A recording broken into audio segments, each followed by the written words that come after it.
Հայրենադարձությունը դա process է, այսինքն նախ մտքով պետք է հայրենադարձ լինես, հետո ֆիզիկապես։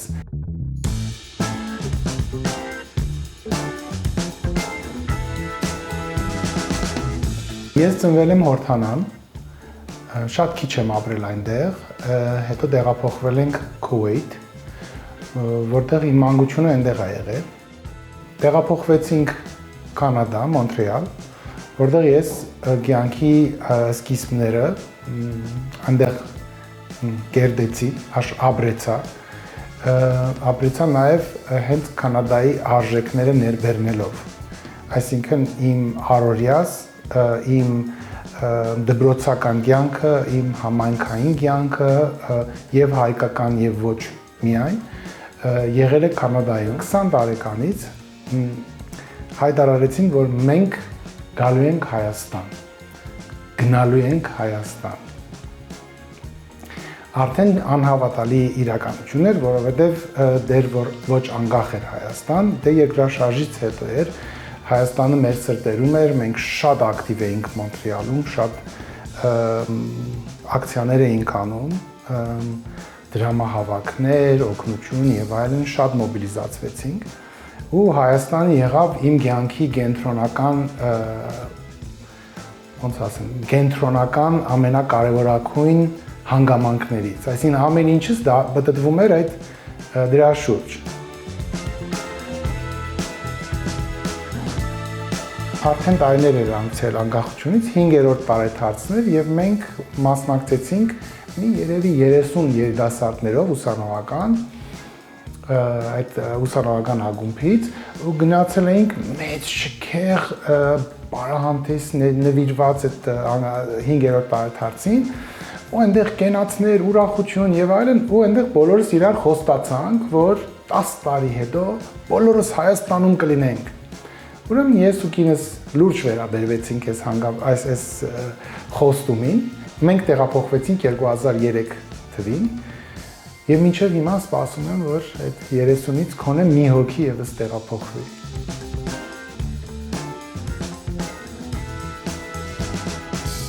Երկու 2006-ին հիմնեցի Dim Communications-ը, որովհետեւ կարիքը զգացի,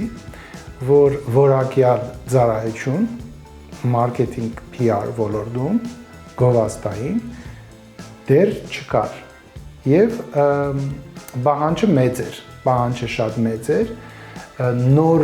արտասահմանյան բիզնեսներ էին գալիս Հայաստան, տարիների ընթացքում փուլերով մենք դարբեր գործունեություններ ենք ներկայացրել Հայաստանի շուկային, օրինակ միջոցառումների կազմակերպման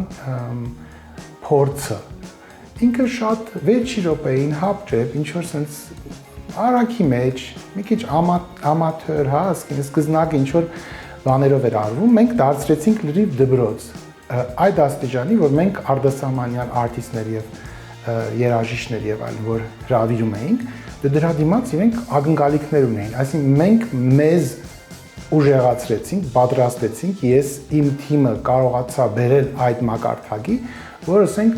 Առաջի Սերժ Թանկյանի համերգը, որ մենք կազմակերպում ենք 2011-ին,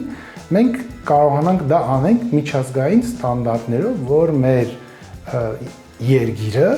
կարողանա պատվով դուրս գա։ Այսինքն մենք մենակ Սերժի մասին չենք խոսում, իր հետ ահռելի մի թիմ, որ արտասահմանցի են եւ իրենք աշխարհը պատտած եւ այնտեղ տարբեր բեմերում ներկայացում ունեցած պատրաստած production-ի աշխատողներ են։ Մենք չպետք է զիջեինք նրան։ Եվ կարելի ասել լավ հաջող արեցինք այդ աշխատանքը ու մնացած ուրիշ շատ արտիստների հետ ենք աշխատել, հումորիստ Վահե Պերպերյանը, Ֆրանսիայից Էլոդի Ֆրեժեն, շատ տարբեր արտիստներ ենք ունեցել, Կասկադի հրապարակում, օպերայի, Ազատության հրապարակում, ամենտեղ մենք կարողացել ենք։ Հետո սկսեցինք ներկայացնել այլ գաղափարներ, նույն այդ բրենդինգի մասով, միտքը ծագեց, որ դե եթե մենք ունենք Երևան, մենք պետք է ունենանք նաև երկրորդ քաղաք։ Ու այդ երկրորդ քաղաքը, որ ունենք, ինքը ուշադրության կենտրոն չէ։ Մենք սկսեցինք իրեն ուսումնասիրել եւ 2 տարվա ընթացքում, նույնիսկ կարելի ասել մի քիչ ավելի երկար, առաջի տարիներն էր նախապատրաստական, գրեթե 3 տարվա ընթացքում մենք քաղաքի բրենդավորման աշխատանք ենք տարել Գյումրի քաղաքը արժևորելու համար։ Եվ հենց մեզ, որպես այս երկրի ապրող քաղաքացիներ եւ որպես դրսից եկած տուրիստի համար, ինչ է ներկայացնում Գյումրին հենց իր քաղաքացիների համար եւ տուրիստի համար։ Եվ բրենդինգը դրա աշխատանքն էր։ Այսինքն ինքը վերջում մի հատ լոգո չունեցանք։ Մենք ունեցանք 65 էջանոց ռազմավարական փաստաթուղթ, որ ցույց է տալիս, բացատրում ուղեցույց, թե բիզնեսները ինչպես կարող են իրենք նույն ուղի վրա գտնվեն, ինչ տեսակի բիզնեսներ են Գյումրիում պետք զարգացնել։ Հիմնական մեր ուժը այսօր դարձել է ռազմավարությունը, այսինքն երբ որ պետք է գովազդել, երբ որ պետք է հաղորդակցել, մենք առաջի հարցը տալիս ենք ինչու, հա? Ինչու է սա քեզ պետք, ինչու համար ես ուզում վաճառես այս product-ը եւ ոչ այս product-ը։ Եվ կարողանում ենք այդպես մեր հաջախորդների հետ, մեր պարտներների հետ հասնել այդ կետին, որ այդ ինչուի պատասխանները դառնա ռազմավարություն։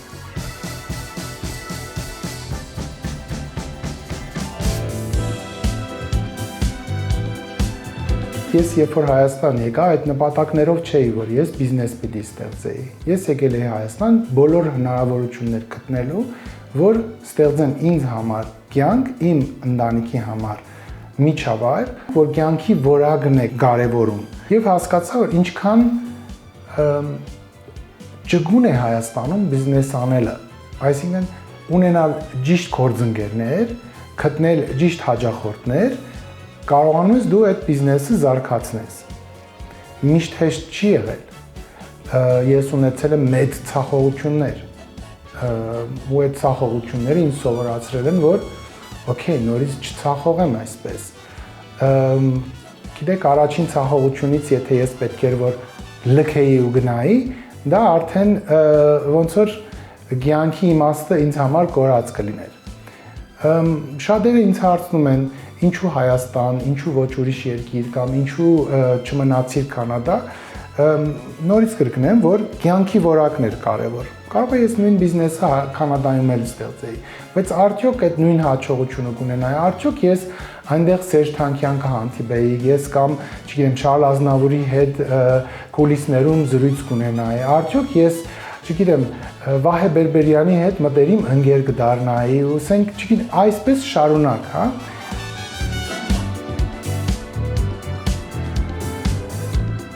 Հայրենադարձ լինելը շատ անձնական որոշում է եւ որոշում է, որ պետք է գիտակից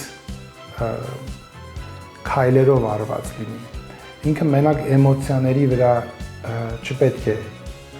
ուղղվի, որովհետեւ այդ էմոցիան շուտով կսպառվի եւ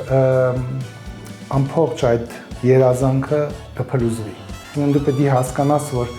ես որ գնամ այնտեղ, իմ երեխան որ դպրոցն է գնալու, ինչ լեզու է խոսելու, ինչպես է այդ լեզվի փախումը հաղթահարելու, ես ինչպես եմ հաղթահարելու։